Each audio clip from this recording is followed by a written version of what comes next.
जय गुरुदेव। और दोस्तों, मेरे चैनल सीधे सावर मंत्र में आपका एक बार फिर से हार्दिक स्वागत है। और देखिए, आज जो मैं आपके सामने कहानी आपको सुनाने वाला हूँ, कहानी को आप पूरी सुनना। बहुत ही अच्छी कहानी है। 7 भाइयों ने अपनी ही बहन को मारकर खाया। ये कहानी बहुत दर्दनाक कहानी है। तो देखिए, पुराने ज़माने के टाइम की एक बात थी। एक गांव में एक परिवार रहता था और उसमें 7 उसके लड़के थे और एक लड़की थी। माता पिता जल्दी ही गुजर गए तो बच्चों ने भी जल्दी ही व्यावहारिक कामकाज सीख लिया। और शुरू में तो सबको गुजारा चलाने में काफ़ी परेशानी आई, लेकिन समय के चलते सब कुछ आसान हो गया। और उस समय समाज के पुरुषों का जो काम था वो जंगली जानवरों का शिकार करना था और औरतों का काम सिर्फ घर के अंदर कामकाज करना था और बच्चों को संभालना होता था। अब 7 भाई और एक बहन बड़े प्रेम से मिलजुल करके रहते थे। एक दिन निकलते ही 7 भाई जो थे वो शिकार के लिए निकल जाते और बहन सबके लिए खाना पकाती थी और घर के कामकाज करती थी। भाई जब जंगल से वापस आते तो साथ में बड़े बड़े जानवर पक्षियों को मार कर लाते। बहन उनके मांस को बड़े चाव से पकाती और सब भोजन करके तृप्ति का अनुभव करते। अब ऐसे ही दिन गुजरते गए। एक दिन की बात है, 7 भाई जंगल को गए थे। शाम होने चली थी। बहन सबके लिए खाना बना रही थी। जब वो सब्जी के लिए हरा साग काट रही थी तो चाकू की तेज धार से उसकी एक उंगली कट गई। अब कटी उंगली से खून की धारा बहने लगी। उसने सोचा, यदि भाइयों ने देखा तो वो बड़े दुखी हो जाएंगे। मुझे उनसे ये बात नहीं बतानी चाहिए। उसने बहते खून को अपनी जो ओढ़नी थी उससे पूछ लिया, पोंछ करके रखा, किंतु लगा कि उसके भाई देख लेंगे। फिर उसने दीवार पर पोंछना चाहा। फिर उसे लगा कि ये तो अच्छी तरह से दिखाई दे जाएगा। अब वो बेचैन होकर के इधर उधर घूमने लगी। ऐसी कोई उसको जगह नहीं मिली जहां उसका बहता हुआ जो खून था वो उन भाइयों की दृष्टि से बच सके। अंत में कोई उपाय न देख करके उसने उसी साग से वो खून जो था वो पोंछ लिया जिसकी वो सब्जी बनाने जा रही थी। अब शाम को भाई जंगल से वापस आए। बहन ने खाना परोसा। आज 7 को जो है साग बहुत स्वादिष्ट लगा। 7 अपनी उंगलियां चाटते रह गए। बहन की पाक कला की उन्होंने तारीफ की। अपनी तारीफ सुनकर बहन भी खुशी से फूली नहीं समाई और दिन भर के थके होने के कारण 7 भाई जो थे वो जल्दी सो गए। अगली सुबह रोज की तरह वो खा पी करके और 7 भाई जंगल की तरफ फिर निकल गए। जब शिकार तलाशते तलाशते सब थक गए, सभी एक पेड़ की छांव में बैठ करके आराम करने लगे। बातों बातों में रात के भोजन में बहन के द्वारा बनाई गई साग की चर्चा होने लगी। सब कह रहे थे कि इतनी स्वादिष्ट साग की सब्जी आज तक नहीं खाई। सबने तय किया कि आज इसके बारे में बहन से जरूर पूछेंगे और जान लेंगे कि साग में उसने क्या क्या मिलाया था। अब शाम को 7 भाइयों ने दोबारा बहन की पाक जो कला थी उसकी बनाने की भोजन बनाने की तारीफ करते हुए पूछा कि प्यारी बहन, कल रात के साग में तुमने क्या क्या मिलाया था। बहन बताना नहीं चाहती थी। वो सोच रही थी कि अगर उन्हें पता चला कि उसकी उंगली कट गई है तो सभी बहुत दुखी हो जाएंगे। इसलिए उसने जवाब में कुछ नहीं कहा। बड़े भाई ने कहा कि प्यारी बहना, तुम्हें बताना ही होगा। मैं जानना चाहता हूं कि हमारी बहन ने इतना स्वादिष्ट साग कैसे बनाया। तुम्हें मेरी कसम है। अब बड़े भाई का सब सम्मान करते थे। बहन को सच बोलना ही पड़ा। उसने धीरे धीरे सारी बात बताते हुए कहा कि बस इतना ही अपना खून मिला दिया था और ज़्यादा कुछ नहीं। अब ये सुनकर के 6 भाइयों के मन में एक कुटिल ख्याल आने लगा।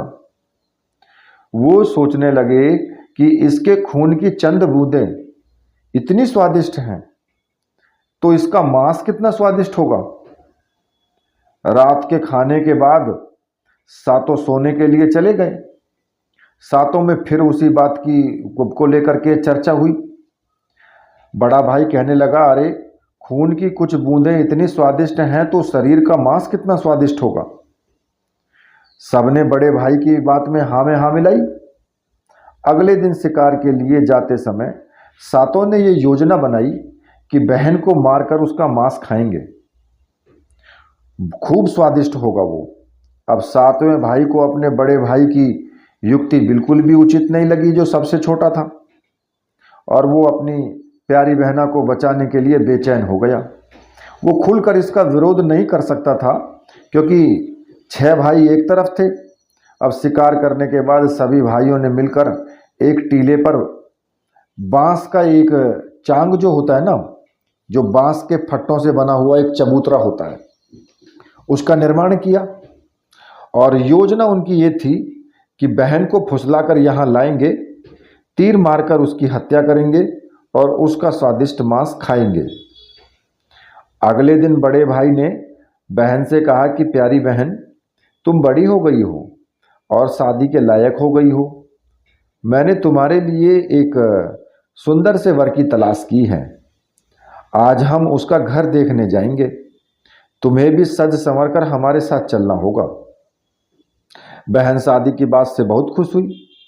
तुरंत तैयार होकर भाइयों के साथ वो चलने लगी और चलते चलते वो थक गई। वो बड़े भाई से पूछने लगी कि मेरा ससुराल अब कितनी दूर है। बड़ा भाई बोला, बस अभी पहुंचने वाले हैं। और दूर से दिखाई दे रहे टीले पर बने जो चांग था उसको दिखाते हुए भाई बोला कि वो देखो तुम्हारा ससुराल, जहां तुम राज करोगी। ये सुनकर के बहन आनंदित हो उठी। वो बहुत खुश हुई और चांग पर पहुंचते ही बड़े भाई ने अन्य भाइयों को बहन को चांग पर खड़ी करके और रस्सी के बांस के जो खंबा होता है उसके सहारे बांधने का आदेश दे दिया। सभी मिलकर फुर्ती से बहन को बांधने लगे। बहन असहाय हो गई। वो कुछ नहीं सोच पा रही थी कि वो क्या करे। अपने सभी भाइयों को हत्यारे के रूप में देखकर बहन का हृदय हाहाकार करने लगा। वो ईश्वर को याद करते हुए कहने लगे कि हे ईश्वर, अब तुम ही मेरा सहारा हो। मेरे सातों भाई मेरी हत्या करना चाहते हैं। इनमें से एक भी ऐसा नहीं जिसके दिल में मेरे लिए दया और प्रेम है। अपनी बहन की बातों से सातवां भाई जो था वो बहुत द्रवित हो उठा। बहन की पुकार पर वो तड़प कर रह गया, पर 6 भाइयों का विरोध करने का साहस वो नहीं जुटा पाया। बहन को निर्ममता से बांधने के बाद बड़े भाई ने सबको बारी बारी से उस पर बाण से प्रहार करने का आदेश दिया। बड़ा भाई हाथों में धनुष बाण लेकर जब प्रहार करने को तैयार हुआ, तब बहन भाई के सामने हाथ जोड़ करके करुण स्वर में बोली कि मारो मारो भैया, छाती में लक्ष्य करके, भैया छाती में लक्ष्य करके। तुम्हारा तीर, तुम्हारा धनुष जंगल को जाएगा भैया। मारो मारो भैया, छाती में लक्ष्य करके, छाती में लक्ष्य करके भैया, छाती में लक्ष्य करके। भाई ने कठोरता दिखाते हुए तीर चलाया, पर उसका निशाना विफल हो गया। इसके बाद उसका दूसरा भाई तीर मारने को तैयार हुआ। बहन ने उसके आगे भी हाथ जोड़ करके करुण स्वर में वही गीत दोहराया, तो उसका भी निशाना चूक गया। इसी तरह सभी भाइयों ने बारी बारी से बहन की छाती को लक्ष्य करके तीर मारने की कोशिश की। बहन हर बार यही गीत दोहराती रही। 6 भाई लक्ष्य भेदन करने में असफल रहे। अब 7वें की बारी थी।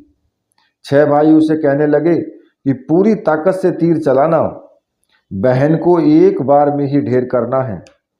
यदि तुम्हारा निशाना चूक गया तो तुम जिंदा नहीं बचोगे, हम सब मिलकर के तुम्हें मार देंगे। अब बहन ने छोटे भाई की जान खतरे में पड़ते हुए देखा, तो उसने अपनी जान न्यौछावर करके उसे बचाने का निश्चय किया।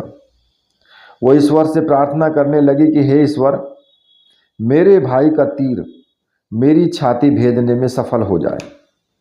और वो करुण गीत गाने लगी कि मारो मारो भैया छाती में लक्ष्य करके, भैया छाती में लक्ष्य करके, तेरा तीर मेरी छाती भेद जाए, मारो मारो भैया छाती में लक्ष्य करके, छाती में लक्ष्य करके। अब छोटे भाई ने तीर चलाया, उसका तीर जो था वो बहन के हृदय पर जा लगा और वो दर्द से तड़फ उठी। कुछ देर छटपटाने के बाद उसके प्राण पखेरु उड़ गए।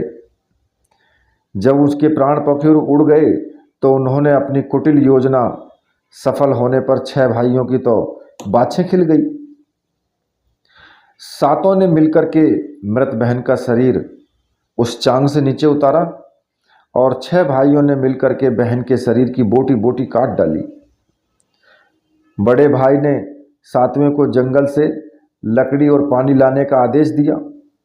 छोटा भाई पानी और लकड़ियों के साथ साथ कुछ मछलियां और केकड़े भी लेकर के आया। वो अंदर अंदर बहुत दुखी था। उसके भाई बहन का मांस बड़े चाव से पका रहे थे। वो अपनी प्यारी बहन का मांस नहीं खा पाएगा। अगर नहीं खाया तो अन्य भाई उसे गाली देंगे। उसने मांस बनाते समय चुपके से अपने साथ लाई मछली और केकड़े को आग में डाल दिया और अपना खाने का जुगाड़ किया। चावल और मांस तैयार हो गया। जमीन पर केले के पत्ते बिछाकर उनमें सबके लिए खाना परोसा गया। छोटे भाई ने पहले ही अपने बैठने का स्थान पर एक छोटा गड्ढा खोद रखा था। उसने अपनी पत्तल में परोसे गए नर मांस को चुपके से गड्ढे में डाल दिया और मछली भात खाने लगा। अन्य भाई बहन की हड्डियां चबाने लगे और वो केकड़ा चबाने लगा। जब सबने बहन के शरीर का स्वादिष्ट मांस से अपना पेट भर लिया तो बड़े ने 7वें भाई को झूठा साफ करने को कहा कि भाई ये झूठन साफ कर दो। उसने बहन की बची कुची हड्डियां और शरीर के अन्य भाग जैसे सिर, नाखून, पंजे आदि सब इकट्ठा करके उसे गड्ढे में डाल दिया और मिट्टी से उसको ढक दिया। कुछ समय के बाद उस स्थान पर बांस का एक पौधा उगाया। जहां वो गड्ढे में मिट्टी से भर करके उसका शरीर जो डाला था, वहां पर एक बांस का पौधा उगाया और धीरे धीरे वहां बांसों का झुरमुट बन गया। एक बार कहीं से एक संत आए और उसी बांस की झुरमुट तले वो छुप करके मल त्याग करने लगे। उसी समय आकाशवाणी हुई, संत दुर्गंध आ रही है, संत दुर्गंध आ रही है। बार बार ये आकाशवाणी सुनाई देने लगी तो संत ने झटपट उस स्थान को साफ किया। उन्होंने झुरमुट में से एक बांस काटा और वो अपने साथ ले गए। उस बांस से उन्होंने एक बजाने का यंत्र जो होता है बांसुरी, वो बांसुरी उन्होंने बनाई और उसे बजा बजा कर दिन भर वो लोगों के घर जा कर के भिक्षा मांगते और बदले में खूब सारा वो उपदेश देते। एक दिन संत भिक्षा के लिए बड़े भाई के द्वार पर गए। तब तक 6 भाइयों का विवाह हो चुका था, केवल 7वां जो कुंवारा था। अब ज्यों ही संत ने बड़े भाई के आंगन में कदम रखा, त्यों ही संत का जो वो बांसुरी थी वो स्वयं बोल उठी, नहीं बजो रे बांसुरी, यही है दुश्मन सबसे बड़ा। बड़े भाई के घर नहीं बजो रे बांसुरी, दया प्रेम सब छोड़कर रिश्ते में यही दाग लगाया, नहीं बजो रे बांसुरी, यही है दुश्मन सबसे बड़ा। बड़े भाई के घर वो बांसुरी नहीं बजी। अब योगी के बजाने से वो बार बार निकल रही थी और इस रुदन से बड़े भाई के पसीने छूटने लगे। उसने अपनी पत्नी से योगी को तुरंत भिक्षा देकर के विदा करने को कहा। इसी तरह योगी बारी बारी से 6 भाइयों के द्वार पर उपस्थित हुआ। उसके आंगन पर कदम रखते ही जो बांसुरी थी वो स्वयं ही ये गीत बजने लगता उसमें। उन्होंने भी अपनी पत्नी को तुरंत ही कुछ भिक्षा दे करके विदा करने को कहा। उनके मन में ये डर समा गया कि यदि इसी तरह योगी का ये बांसुरी बजती रही तो कहीं उनकी पोल न खुल जाए। कि वो अपनी बहन के हत्यारे हैं। अंत में संत जो था वो 7वें भाई के घर पहुंचा, जो अभी तक कुंवारा था और अकेला ही रहता था। जब योगी उसके द्वार पर पहुंचा और वो जो बांसुरी थी वो बोल उठी कि बजो बजो रे बांसुरी मेरे सबसे छोटे भाई के घर, मन की बात मन में छुपाकर युग युग से रख रहा है अंतर में। बजो बजो रे बांसुरी यही मेरे सबसे प्यारे भैया का घर। अब योगी जो था वो बांसुरी से प्यारा और दिलचस्प गीत बजते ही सुनकर के छोटे भाई ने उन्हें सम्मान के साथ अपने घर में बैठने के लिए आसन दिया। तांबूल पान जलपान से उनका सत्कार किया। इसके बाद जो बांसुरी के विषय में चर्चा हुई तो योगी ने बांसुरी के जन्म की कहानी विस्तार पूर्वक सुनाई। छोटे भाई ने उस बांसुरी को उसे देने के लिए प्रार्थना की तो योगी ने उसे छोटे भाई को सौंप दिया। अब योगी के चले जाने के बाद में छोटे भाई ने उस बांसुरी को अपने बिस्तर के सिरहाने रखकर एक साफ सुथरे स्थान पर धूप दीप जलाकर के सम्मान के साथ रखा उसने। और कुछ दिनों के बाद छोटे भाई के घर में कुछ परिवर्तन दिखाई देने लगे। जब भी वो काम से लौटकर घर आता सारा घर साफ सुथरा पाता। जब रोज रोज यही बात दोहराने लगी तो छोटे भाई ने अपनी भाभीियों से के घर जाकर के पूछा, मेरी गैर हाजिरी में आप लोग मेरा घर साफ करते हैं क्या? तो सभी ने जवाब दिया कि हमें अपने घर के कामकाज से फुर्सत नहीं है, तुम्हारा घर क्यों साफ करती हम। छोटे भाई ने निश्चय किया कि आज वो छुप कर देखेगा कि उसका घर कौन साफ करता है। वो घर के कोने में छिप गया। घर सुनसान होते ही जो बांसुरी वो जहाँ पर रखी हुई थी उस बांसुरी ने उसकी बहन की शक्ल की एक छोटी लड़की उसमें से निकली और घर का सारा काम किया और फिर उसी बांसुरी में वो समा गई। छोटे भाई ने ये बात अपनी बड़ी भाभी को बताई। बड़ी भाभी ने उसे समझाया कि ज्यों ही वो लड़की उस बांसुरी से बाहर निकलेगी तुम उस बांसुरी को आग के हवाले कर देना, फिर उस पर तुलसी दल छिड़क देना, फिर देखना क्या होता है। छोटे भाई ने बड़ी भाभी के कहने के मुताबिक काम किया। उसने लड़की के निकलते ही उस बांसुरी को आग में डाल दिया और लड़की पर पवित्र तुलसी का जल का छिड़काव कर दिया। तुलसी जल के स्पर्श से वो मानव रूप में आ गई। भाई ने देखा कि यह तो उसकी प्यारी बहना है। उसने अपनी बहन को गले से लगा लिया। उसके बाद दोनों भाई बहन बड़े प्रेम से जीवन जो है वो बिताने लगे। तो देखिए ये कहानी आपको कैसी लगी। अगर कहानी आपको अच्छी लगी है तो कहानी को लाइक कीजिए, शेयर कीजिए और चैनल को सब्सक्राइब कीजिए। और हमें इस कहानी से सीख भी मिलती है कि निस्वार्थ प्रेम ही रिश्तों को बनाए रखता है। रिश्तों को कलंकित करने वाले कभी नहीं छुप करके रह सकते। तो इसी के साथ अब मैं वीडियो को यहीं पर समाप्त करता हूँ। मेरे साथ बोलिए, बोलिए वीर बजरंगबली हनुमान जी महाराज की जय। बोलिए मेरे परमहंस गुरुदेव की जय।